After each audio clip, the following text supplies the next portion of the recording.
Hola, bienvenidos a Sinapsis del Pasado, el lugar donde generaremos la interconexión entre ciencia, historia y mentes humanas que marcaron la época. Espero que hoy me acompañes a un viaje fascinante al pasado, en sí, a una ciudad muy nublada, que es Londres victoriana, en la cual nos vamos a enfocar en un solo hombre que guardaba múltiples historias dentro de sí. Además, que veremos cómo los avances científicos de cada época generaban cambios de percepción en la creación de obras, como en este caso va a ser una obra literaria. Pero antes de ello, vamos a ver un poco de nuestro personaje principal, la mente.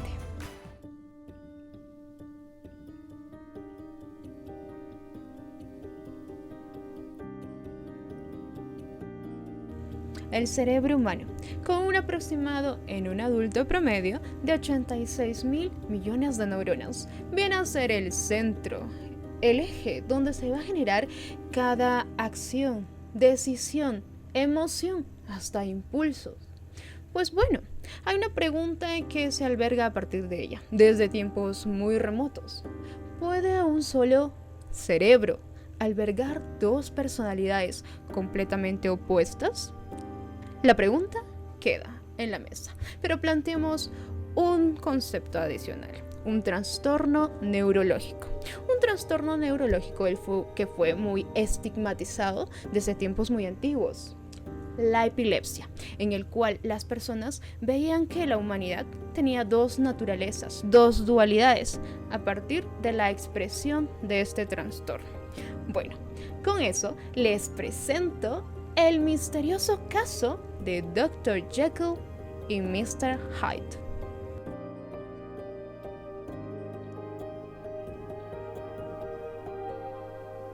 A principios de 1886, el extraño caso de Dr. Jekyll y Mr. Hyde irrumpió en la escena literaria, vendiendo 400.000 copias solo en los primeros 6 meses después de su publicación, entrando en la conciencia colectiva, y al hacer ambas cosas catapultó a la fama a Robert Louis Stevenson, un escocés de 35 años.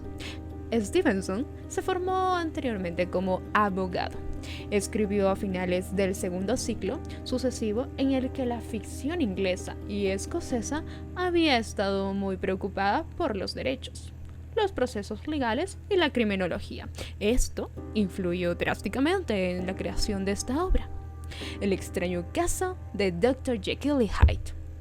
Bueno, una época en la que la ciencia médica estaba emergiendo progresivamente. No obstante, aún luchaba contra mitos y supersticiones. Veamos que Jekyll, un brillante científico, creó una sustancia que lo transformaba en Hyde, en un ser primitivo, despiadado. Nos llevaba al corazón de un experimento peligroso, el intento de separar lo moral de lo inmoral dentro de un mismo ser.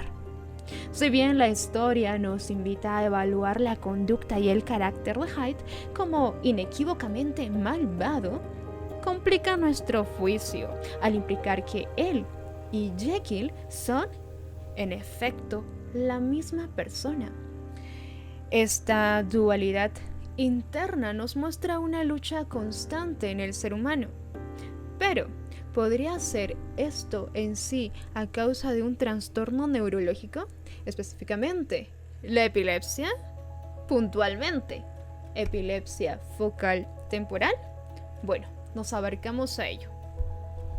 La epilepsia, una condición neurológica que ha sido asociada ampliamente desde antaño con las demonizaciones, con las maldiciones, lo cual solo nos demuestra lo vasto en desconocimiento que teníamos acerca de nuestra biología cerebral. Haya sido que esto desconocimiento ha influenciado, ha inspirado entre la lucha interna que existía entre Jekyll y Hyde. Pues bueno, ¿qué nos dice la ciencia moderna al respecto? Dr. Henry Jekyll, un brillante pero atormentado científico, creía que podría aislar sus impulsos oscuros mediante una fórmula química. ¿El resultado? Mr. Edward Hyde, una versión sin inhibición ni moralidad, quien se convierte en un terror nocturno de Londres.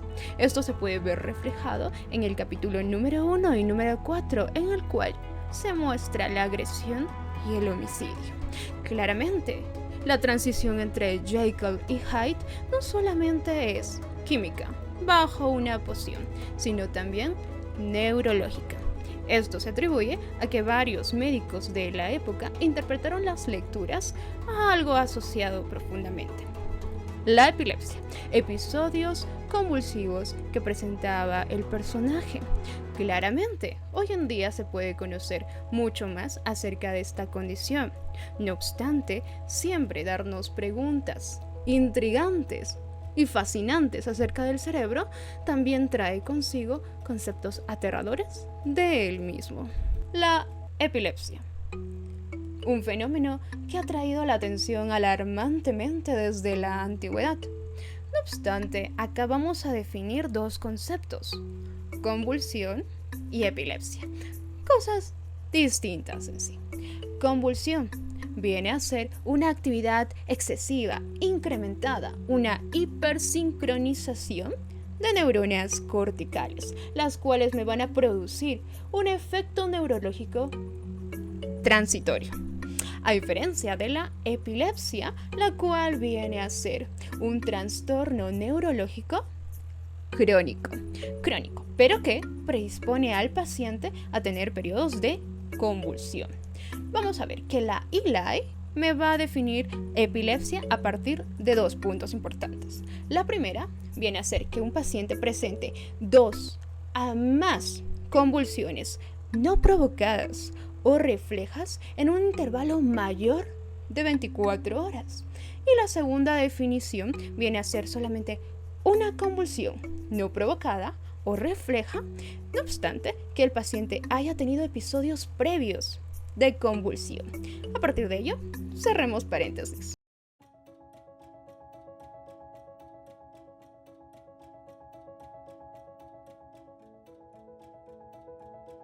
La epilepsia, específicamente a nivel puntual de un lóbulo, el lóbulo temporal, nos puede producir alteraciones en la percepción, en la memoria e incluso en la conducta.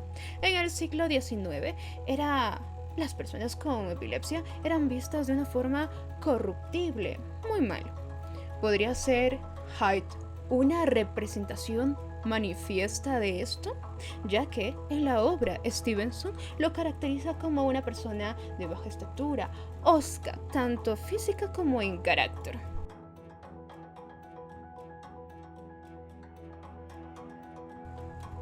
Durante mucho tiempo se ha sostenido que la epilepsia del lóbulo temporal, más que la epilepsia generalizada idiopática, es un factor de riesgo para la psicosis, aunque esto ha sido discutido con el argumento de que los hallazgos se basan en datos derivados de clínicas especializadas en epilepsia, en las que la epilepsia del lóbulo temporal está sobrerepresentada. La psicosis, tanto de la epilepsia como de la esquizofrenia, tienen líneas de investigación convergentes, tanto en la neuroimagen como en la neuropatología, tanto que ha implicado estructuras temporales, especialmente del hemisferio dominante, en las cuales se encuentran resultados semejantes, que coinciden mucho. Bueno, la ciencia ha avanzado y con ello nuestros conocimientos tanto de los trastornos neurológicos como en este caso la epilepsia. Por ende, ya ninguno de tipo de estos debería ser estigmatizado como en antaño. Bueno, ahora hagamos un desglose de la obra de Stevenson para poder analizar a nuestro personaje, Mr. Hyde. Comencemos con la agresión, que inicia desde el capítulo 1. Capítulo 1, o denominado La historia de la puerta, que pasa sobre una niña, una infante, pisándola sin ningún tipo de remordimiento, al menos no evidente. Capítulo 4. Homicidio de Carol. El homicidio a partir, con un bastón, de un personaje que es conocido en la obra, o al menos respetado. Veamos que todos este tipo de violencia vienen a ser reiterativas, excesivamente violentas y también dudosamente intencionadas. Además, que van acompañadas con movimientos, torsiones, tanto de las extremidades como también de movimientos negligentes al actuar. Todos estos vienen no a ser características de un criminal, más se relaciona a un paciente o tal vez a una persona que tenga unos signos de epilepsia. De manera global, son compatibles con un estado epiléptico de tipo no convulsivo. Esta enfermedad suele venir acompañada de trastornos psiquiátricos, como también cambios de comportamiento. Es necesario la presencia, claro está, de otros síntomas epilépticos. Y para ello, vamos a leer un fragmento del capítulo 8, La última noche, en la que va a ser narrada por Utterson, un amigo muy cercano del Dr. Jekyll. Cito: "En realidad, son circunstancias muy extrañas", dijo Utterson, "pero diría que por fin empiezo a ver un poco de claridad. Vuestro amo, Poole, evidentemente ha cogido una de esas enfermedades que no solo torturan al paciente, sino que lo desfiguran. Esto, por cuanto sé, puedo explicar perfectamente la alteración de la voz. Y explica también la máscara. Explica el hecho de que no quiere ver a nadie. Explica su ansia de encontrar esa medicina con la que espera aún poder curarse. Y Dios quiera que así sea, pobrecillo. Esto es mi explicación, Poole. Es una explicación muy triste, sinceramente, muy dolorosa de aceptar, pero es también simple, clara, natural y nos libra de peores temores". Bueno, estamos observando aquí rasgos incrementados ciertamente tanto conductuales como físicos que no son tan aceptables socialmente, pero que llevan a la estigmatización que estaba correlacionado con estas enfermedades en ese siglo XIX, en los primeros años. También se nos menciona aquí sobre un medicamento, una poción mágica quizá. Recordemos que Stevenson hacía uso de estas técnicas literarias para la literatura fantasiosa, la poción mágica. Recordemos el tratamiento de la epilepsia. Este era un tratamiento netamente empírico, tanto que iba desde consejos éticos hasta el uso de ciertos minerales como el zinc y el bromuro.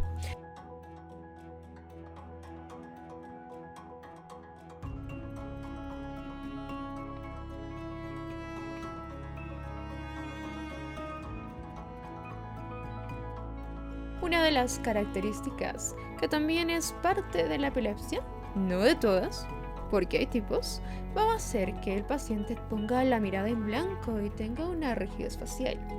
Curiosamente, evidenciada también en nuestro paciente. Veamos sucintamente. Tenía un diálogo, el personaje Dr. Jekyll con Utterson, en el cual de un momento a otro se silencia. Les narro la historia. Pero en cuanto profirió estas palabras, la sonrisa desapareció y fue bruscamente reemplazado por una expresión de horror y desesperanza.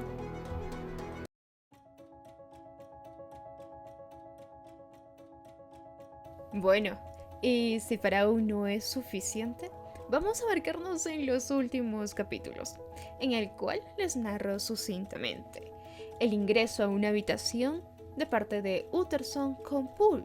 Tratan de ingresar en la habitación donde se encuentra el Dr. Jekyll. No obstante, se encuentran con el personaje de Mr. Hyde y pasa lo siguiente. El personaje se cae, pierde la conciencia y lo encuentran tendido en el suelo, con movimientos bruscos y algunos gestos de rigidez facial. Claramente, estas son características indicativas de una crisis generalizada tónico-clónica. Pero hagamos hincapié en algo. Si vemos el texto original, Stevenson hace el uso de la palabra histeria, haciendo la definición del término de hiperactividad, cosa que Charcot para entonces ya había definido esta palabra, histeria. Además, que también en el texto se usa contracción como un término traducido de la palabra convulsion action, cosa que la convulsión está, ya hemos visto, muy correlacionada con la epilepsia. Los textos de Stevenson vienen a tener un enfoque alejado de lo científico. Esto lo podemos observar a partir de que Dr. Jekyll, desde el principio de la historia, muestra culpa y arrepentimiento ante los actos cometidos por Mr. Hyde. Esto, claro, es debido a que Stevenson trata de hacer hincapié ¿en qué? En mostrarnos que dos personajes completamente diferentes no pueden ser desvinculados de la conciencia de una sola persona. A partir de ello, podemos sacar un aprendizaje de Dr. Jekyll y Mr. Hyde, que el bien y que el mal, que lo correcto y lo incorrecto no son polos opuestos en sí, sino que son fuerzas que coexisten, que cohabitan en una sola persona, en cada uno de nosotros. De este modo, la lección que prima aquí es que debemos entender esta dualidad en lugar de oponernos ante ella. La pregunta importante viene acá. ¿Qué opinas tú? ¿Puedes controlar a tu Hyde interno? Bueno, llegamos al final. Gracias por acompañarme en este lapso de ciencia y literatura. Si has disfrutado esta historia, recuerda dar unas reacciones o dejar un comentario de qué videos o episodios te gustaría ver subsiguientemente en el canal. Sin más, me despido. Hasta entonces, mantengan la curiosidad encendida. Cuídense.